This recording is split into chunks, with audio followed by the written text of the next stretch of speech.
आत्मनिर्भर भारत अभियान के शुरू होने के साथ साथ देश में स्टार्टअप्स का सिलसिला भी शुरू हुआ और कई लोगों ने खुद का बिजनेस करना शुरू किया। लेकिन ये इतना आसान भी नहीं। किसी भी बिजनेस को शुरू करने से पहले आपको कई नियम और कानूनों को पार करना पड़ता है। आज एक ऐसे ही नियम जीएसटी रजिस्ट्रेशन के बारे में करेंगे बात। दोस्तों, अगर आप कोई बिजनेस शुरू करने का प्लान कर रहे हैं तो आपके लिए जीएसटी रजिस्ट्रेशन प्रोसेस के बारे में समझना बेहद जरूरी है।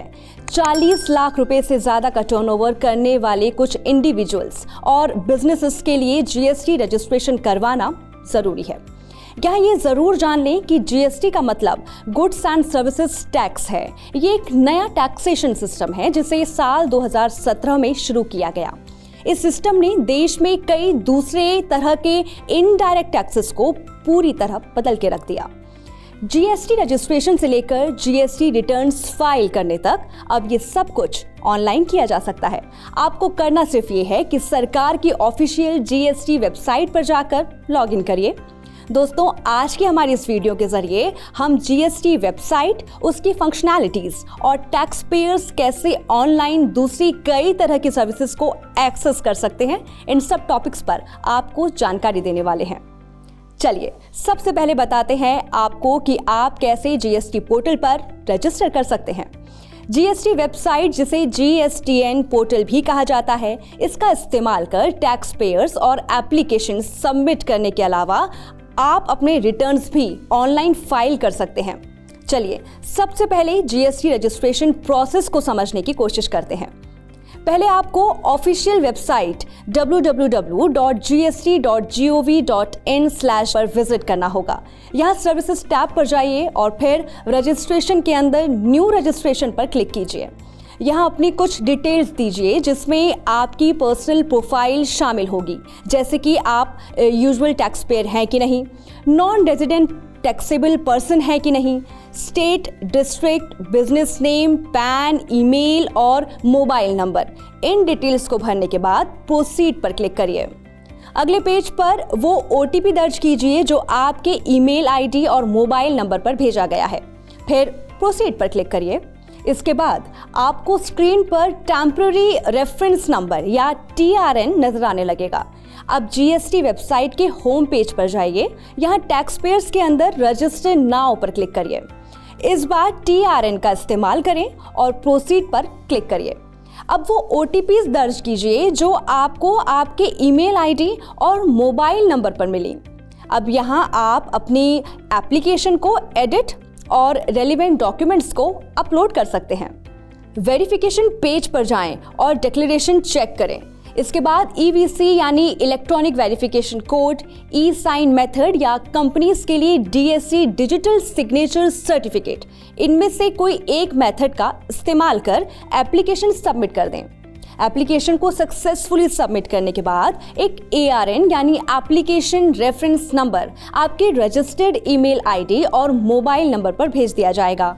इस नंबर का इस्तेमाल कर यूजर्स अपने एप्लीकेशन स्टेटस को आसानी से चेक कर सकते हैं। एक बार जब रजिस्ट्रेशन पूरा हो जाए तो आपको एक 15 डिजिट का जीएसटीआईएन या कहीं goods and services tax identification number जारी किया जाता है। जीएसटी रजिस्ट्रेशन के दौरान एप्लीकेंट्स को कुछ जरूरी डॉक्यूमेंट्स भी सबमिट करने होते हैं। वो कौन से डॉक्यूमेंट्स होंगे, अब वो आपको बताते हैं। इनमें शामिल होंगे आपका PAN card, Aadhaar card, business address proofs, latest bank account statements और कैंसिल्ड चेक, इनकॉर्पोरेशन सर्टिफिकेट या कहें बिजनेस रजिस्ट्रेशन का proof, digital signature, identity proof, address proof और डायरेक्टर और प्रोमोटर के फोटोग्राफ्स, ऑथोराइजेशन लेटर या ऑथोराइज्ड सिग्नेटरी से बोर्ड रेजोल्यूशन। अब आगे आपको बताते हैं जीएसटी पोर्टल पर लॉगिन करने का पूरा प्रोसेस। जीएसटी पोर्टल पर लॉगिन करने के लिए वेबसाइट के होम पेज के सबसे ऊपर दाएं कॉर्नर पर लॉगिन ऑप्शन पर क्लिक करिए। इसके बाद डैशबोर्ड देखने के लिए आप नए जीएसटी लॉगिन क्रेडेंशियल्स जैसे कि यूजर नेम और पासवर्ड का उपयोग करें। लेकिन जो लोग जीएसटी पोर्टल में पहली बार साइन इन कर रहे हैं, उन्हें फर्स्ट टाइम लॉगिन ऑप्शन के अंदर दिए गए लिंक पर क्लिक करना होगा। वेबसाइट में सफलता के साथ लॉगिन करने के बाद यूजर्स अपनी प्रोफाइल्स, नोटिसेस और ऑर्डर्स को आसानी से देख सकते हैं। यहाँ रिटर्न्स फाइल करने और टैक्स पेमेंट चालान बनाने का ऑप्शन भी आपको आसानी से मिल जाएगा। अब बात जीएसटी पोर्टल के फीचर्स के बारे में। चलिए अब इसे समझने की कोशिश करते हैं। एक रजिस्टर्ड टैक्स पेयर चालान बनाने, ई पेमेंट्स करने, स्टेटस ट्रैक और पेमेंट संबंधित शिकायतें दर्ज करने के लिए पेमेंट सेक्शन पर जा सकते हैं। वेबसाइट यूजर सर्विसेज के अंदर ई वे बिल सिस्टम ऑप्शन पर क्लिक कर सकते हैं और ई वे बिल पोर्टल को एक्सेस करने के लिए रेलेवेंट लिंक पर क्लिक करें और ई वे बिल रजिस्ट्रेशन जैसे फीचर्स का इस्तेमाल करें। जीएसटी पोर्टल यूजर सर्विसेज के अंदर कई दूसरे क्विक लिंक्स भी उपलब्ध कराता है, जैसे कि search HSN code, unregistered applicant के लिए generate user ID, locate GST practitioner और ऐसे ही कई लिंक्स। रिफंड एप्लीकेशन स्टेटस को चेक करने के लिए सर्विसेज टैब के अंदर रिफंड्स ऑप्शन भी मौजूद है। जीएसटी पोर्टल टैक्स पेयर्स को डाउनलोड्स ऑप्शन में कुछ ऑफलाइन टूल्स भी उपलब्ध कराता है ताकि वो जीएसटी रिटर्न्स दाखिल करने के लिए ऑफलाइन प्रोसीजर्स का पालन कर सकें।